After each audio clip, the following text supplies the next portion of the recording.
Hello everyone, সবাই কেমন আছেন? আশা করি সবাই ভালো আছেন।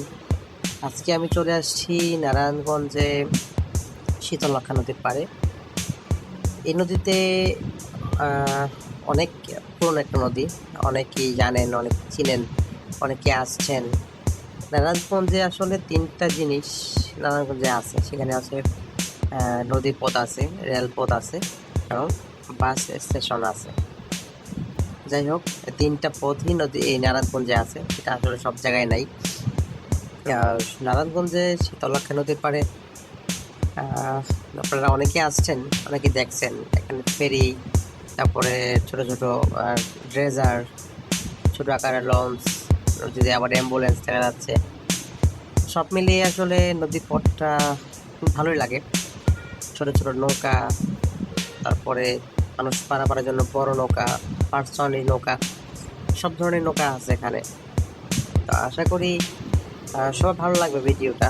যারা আসছেন তো আসছেনই, যারা না আসছেন তারা আসবেন, ঘুরে যাবেন, আপনাদের দাওয়াত রইল।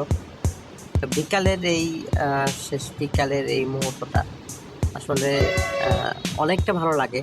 পাশে ছোট ছোট চার দোকান আছে, চার টং দোকান, চাটাও খুব ফাইন হয়। আসবেন, চা খাবেন, আড্ডা দেবেন। যারা আমার পরিচিত আছেন আসবেন, আর যারা পরিচিত নাই তারা যদি কোনো আসেন আমাকে নক করবেন। সকলের চা দাওয়াত রইল।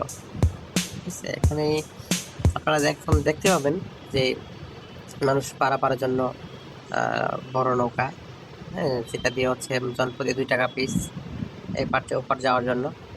আর পার্সোনালি যাওয়ার জন্য এই যে ছোট ছোট নৌকাগুলো আছে। আপনি যদি চান যে পার্সোনালি একটা নৌকা নিয়ে করবেন, সেক্ষেত্রে সেটাও সম্ভব।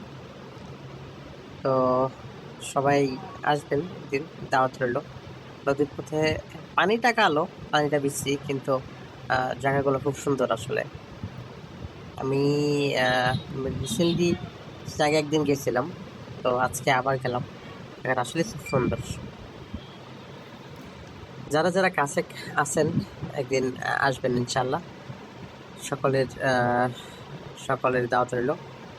নদীর পথে ভ্রমণ করবেন, ভ্রমণ করলে নদীর পথ না, যে কোনো জায়গায় ভ্রমণ করবেন, ভ্রমণ করলে জ্ঞান বৃদ্ধি পায়, ভ্রমণে জ্ঞান বাড়ে। যারা আশপাশে থাকেন বা যাদের ভ্রমণ শখ আছে, আসলে ভ্রমণ শখটা অনেকের নাই, তবে ভ্রমণ শখটা থাকা দরকার।